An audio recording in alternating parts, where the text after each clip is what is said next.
بسم اللہ الرحمن الرحیم۔ حضرت عیسیٰ علیہ السلام کو اللہ رب العزت نے بڑے بڑے معجزے عطا فرمائے۔ خود آپ علیہ السلام کا بغیر باپ کے پیدا ہونا، گود میں باتیں کرنا بہت بڑا معجزہ تھا۔ اس کے علاوہ آپ علیہ السلام کسی بھی مردہ آدمی کے پاس جا کر اسے کہتے کہ اللہ تعالیٰ کے حکم سے زندہ ہو جا تو وہ اللہ عز و جل کے حکم سے زندہ ہو جاتا۔ آپ علیہ السلام مٹی سے پرندہ بنا کر اسے کہتے کہ اللہ تعالیٰ کے حکم سے اڑ جا تو وہ پرندہ جاندار بن کر اڑنے لگتا۔ آپ علیہ السلام پیدائشی اندھوں اور کوڑ کے مرض میں مبتلا لوگوں کے جسم پر ہاتھ پھیرتے، وہ اللہ تعالیٰ کے حکم سے تندرست ہو جاتے تھے، اور لوگ جو کھاتے اور جو ظہیرہ کرتے آپ علیہ السلام انہیں اس کے بارے میں بتا دیا کرتے تھے۔ فرمان الہی ہے، اور وہ عیسیٰ علیہ السلام بنی اسرائیل کی طرف سے رسول ہوگا اور انہیں کہے گا، بے شک میں تمہارے پاس تمہارے رب کی نشانی لایا ہوں۔ میں تمہارے لیے مٹی سے پرندے جیسی شکل کا مجسمہ بناؤں گا، پھر اس میں پھونک ماروں گا تو وہ اللہ تعالیٰ کے حکم سے پرندہ بن جائے گا، اور اللہ تعالیٰ کے حکم سے پیدائشی اندھے اور کوڑی کو اچھا کر دوں گا، مردوں کو زندہ کر دوں گا، اور جو کچھ تم کھا کر آتے ہو اور جو کچھ تم اپنے گھروں میں ذخیرہ کر کے آتے ہو وہ تمہیں بتا دوں گا۔ اگر تم ایمان والے ہو تو اس میں تمہارے لیے بڑی نشانی ہے۔ یاد کرو جب اللہ فرمائے گا، اے مریم کے بیٹے عیسیٰ علیہ السلام، میری وہ نعمتیں یاد کرو جن کا ظہور تم پر اور تمہاری والدہ پر ہوا۔ جب میں نے تمہیں روح القدس سے تقویت پہنچائی، تم لوگوں سے گود میں اور بڑی عمر میں باتیں کرتے تھے، اور میں نے تمہیں کتاب و حکمت اور توریت و انجیل بھی سکھائی۔ تم میرے حکم سے مٹی سے پرندے کی صورت بناتے تھے، پھر اس میں پھونک مارتے تھے، بس وہ میرے حکم سے پرندہ بن جاتا تھا، اور تم پیدائشی اندھے اور کوڑی کو میرے حکم سے اچھا کر دیتے تھے۔ تم میرے حکم سے مردوں کو قبروں سے نکال کر زندہ کر کے کھڑا کر لیتے تھے، اور میں نے بنی اسرائیل کو تم پر حملہ کرنے سے روک دیا۔ جب تم ان کے پاس روشن دلائل لے کر آئے تھے تو ان میں سے کفار نے کہا، یہ تو کھلا جادو ہے۔ حضرت عیسیٰ علیہ السلام پر اللہ رب العزت کا ایک انعام یہ بھی تھا کہ اللہ رب العزت نے آپ کے چند پیروکاروں کو آپ علیہ السلام کے حواری مددگار بنا دیے تھے۔ جب آپ علیہ السلام نے انہیں ایمان کی دعوت دی تو وہ ایمان لا کر اللہ تعالیٰ اور آپ علیہ السلام کے فرما بردار بن گئے۔ حضرت عیسیٰ علیہ السلام نے اپنے حواریوں کو حکم دیا کہ 30 روزے رکھیں۔ انہوں نے آپ علیہ السلام کے حکم کی تعمیل کرتے ہوئے 30 روزے رکھے۔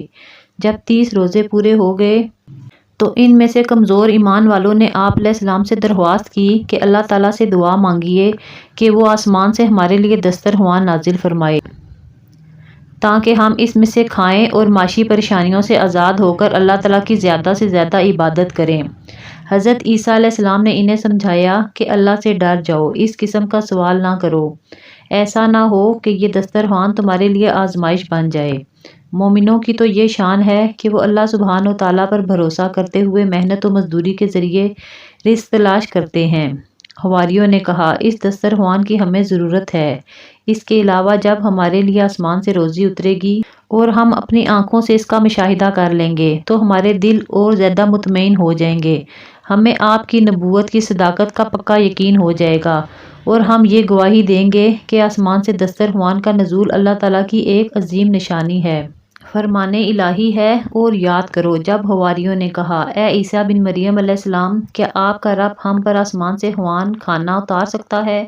تو انہوں نے عیسیٰ علیہ السلام نے کہا، اگر تم ایمان لانے والے ہو تو اللہ کے عذاب سے ڈر جاؤ۔ حواریوں نے کہا، ہم چاہتے ہیں کہ ہم اس خوان سے کھائیں، ہمارے دل مطمئن ہو جائیں اور ہمیں یقین ہو جائے کہ آپ نے ہم سے سچ فرمایا ہے، اور ہم اس پر گواہ بھی ہو جائیں۔ حضرت عیسیٰ علیہ السلام نے قوم کو مطمئن کرنے کے لیے اللہ تعالیٰ سے یہ دعا مانگی، اے اللہ ہمارے لیے آسمان سے خوان کھانا اتار دیجیے تاکہ وہ اگلوں اور پچھلوں کے لیے خوشی کا باعث ہو اور آپ کی طرف سے ایک نشانی بھی ہو۔ اے اللہ ہمیں روزی عطا فرمائیے، آپ ہی سب سے بہتر روزی دینے والے ہیں۔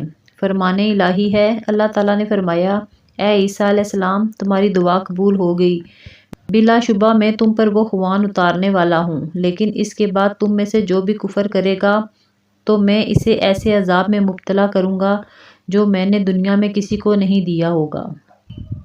رسول اکرم صلی اللہ علیہ وآلہ وسلم نے فرمایا، قیامت کے دن 3 قسم کے لوگوں کو سخت عذاب ہوگا: منافقین، دسترخوان اترنے کے بعد اللہ پر ایمان نہ لانے والے، آل فرعون اور اس کے پیروکار۔ حضرت عیسیٰ علیہ السلام کو اللہ رب العزت نے بڑا اعلیٰ مرتبہ عطا فرمایا اور آپ علیہ السلام کو ایک پاک دامن عورت حضرت مریم علیہ السلام کے بطن سے پیدا فرمایا۔ آپ علیہ السلام کی طرف اپنی کتاب انجیل نازل فرمانے کے ساتھ ساتھ آپ علیہ السلام کو معجزات بھی عطا فرمائے اور حضرت جبرائیل علیہ السلام کے ذریعے آپ کی تائید بھی فرمائی۔ فرمان الہی ہے، مسیح بن مریم علیہ السلام سوائے رسول ہونے کے اور کچھ بھی نہیں۔ ان سے پہلے بہت سے رسول آ چکے ہیں اور ان کی والدہ ایک نیک عورت تھی، وہ دونوں ماں بیٹا کھانا کھاتے تھے۔ آپ دیکھیے کہ کس طرح ہم ان کے سامنے دلائل کھول کر بیان کرتے ہیں، پھر غور کیجیے وہ کس طرح الٹے پھیرے جاتے ہیں۔ پھر ان دونوں نوح اور ابراہیم کے بعد ہم نے لگاتار اپنے رسول بھیجے اور ان سب کے بعد عیسیٰ بن مریم علیہ السلام کو بھیجا اور انہیں انجیل عطا فرمائی، اور جن لوگوں نے عیسیٰ علیہ السلام کی پیروی کی ہم نے ان کے دلوں میں شفقت اور رحمت ڈال دی۔ رہبانیت انہوں نے خود ایجاد کی تھی، ہم نے اسے ان پر فرض نہیں کیا تھا سوائے اللہ کی خوشنودی کی طلب کے۔ انہوں نے اس کا اس طرح خیال نہ رکھا جیسا کہ خیال رکھنے کا حق تھا، پس ان میں سے جو بھی ایمان پر قائم رہے ہم نے انہیں ان کا مکمل اجر دیا، اور ان میں سے بہت سے لوگ نافرمان تھے۔ حدیث رسول اکرم صلی اللہ علیہ وآلہ وسلم ہے، جس رات مجھے معراج کا شرف حاصل ہوا میری حضرت عیسیٰ علیہ السلام سے بھی ملاقات ہوئی۔ آپ علیہ السلام کا قد درمیانہ، رنگ سرخ، آپ ایسے لگ رہے تھے جیسے ابھی بھی حمام سے غسل کر کے تشریف لائے ہیں۔ میں نے خواب میں دیکھا میں کعبہ کے پاس ہوں، اچانک مجھے ایک سرخی مائل گندمی رنگت کا آدمی نظر آیا جس کی شکل بہت خوبصورت تھی۔ اس کے بال بالکل سیدھے اور کندھے تک پہنچے ہوئے تھے، اس کے سر سے پانی ٹپک رہا تھا۔ وہ دو آدمیوں کے کندھوں کے اوپر ہاتھ رکھ کر کعبہ کا طواف کر رہا تھا۔ میں نے پوچھا یہ کون ہے؟ مجھے بتایا گیا یہ عیسیٰ بن مریم علیہ السلام ہیں۔ جس طرح عیسائیوں نے حضرت عیسیٰ علیہ السلام کو حد سے بڑھا کر انہیں اللہ کا بیٹا قرار دیا، تم مجھے حد سے نہ بڑھانا، میں تو اللہ کا ایک بندہ ہوں، تم بس مجھے اللہ کا بندہ اور رسول ہی کہنا۔ اللہ رب العزت نے حضرت عیسیٰ علیہ السلام کو بہت سے معجزات سے نوازا تھا، پھر بھی یہود نے آپ علیہ السلام کی تکذیب اور مخالفت کی اور ہر ممکن طریقے سے آپ علیہ السلام کو ستایا، یہاں تک کہ آپ علیہ السلام کسی بھی شہر میں امن سے نہیں رہ سکے۔ آپ علیہ السلام اپنی والدہ محترمہ کے ساتھ خانہ بدوش ہو کر عبادت میں مصروف رہتے تھے۔ اسی طرح آپ علیہ السلام نے کافی عمر گزار دی، پھر بھی ان بدبختوں کو صبر نہیں آیا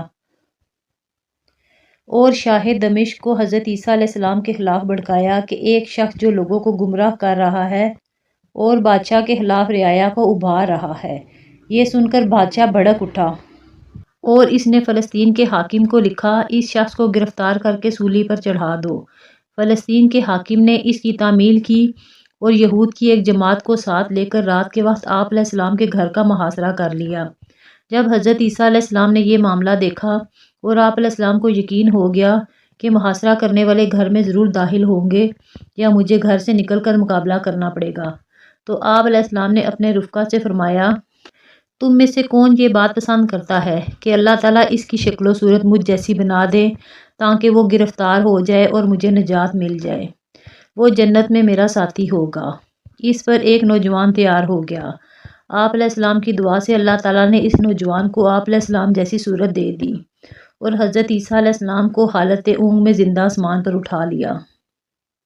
جب آپ علیہ السلام اٹھا لیے گئے تو لوگ اس گھر سے باہر نکلے۔ محاصرہ کرنے والوں نے حضرت عیسیٰ علیہ السلام کے ہم شکل آدمی کو عیسیٰ سمجھ کر گرفتار کر کے سولی پر چڑھا دیا۔ یہود نے بڑی خوشی کا اظہار کیا، ہم نے عیسیٰ علیہ السلام کو سولی پر چڑھا دیا ہے۔ عام عیسائیوں نے بھی لا علمی کی بنا پر ان کی بات مان لی، حالانکہ حقیقت میں وہ حضرت عیسیٰ علیہ السلام کو سولی دینے میں ناکام رہے۔ فرمان الہی ہے، بنی اسرائیل نے عیسیٰ علیہ السلام کے خلاف سازش کی اور اللہ نے تدبیر کی، اللہ بہترین تدبیر کرنے والا ہے۔ وہ وقت یاد کرو جب اللہ نے فرمایا اے عیسیٰ میں تمہیں پورا آپ کی روح کو جسم سمیت اپنی حفاظت میں لینے والا اور اپنی جانب زندہ اٹھانے والا ہوں، اور تمہیں کفار کی حباست سے پاک کرنے والا اور تمہارے ماننے والوں کو قیامت کے دن تک کفار پر غالب رکھنے والا ہوں۔ پھر تم سب کو میری طرف ہی لوٹ کر آنا ہے۔ اس وقت میں تمہارے آپس کے اختلافات کا فیصلہ کروں گا۔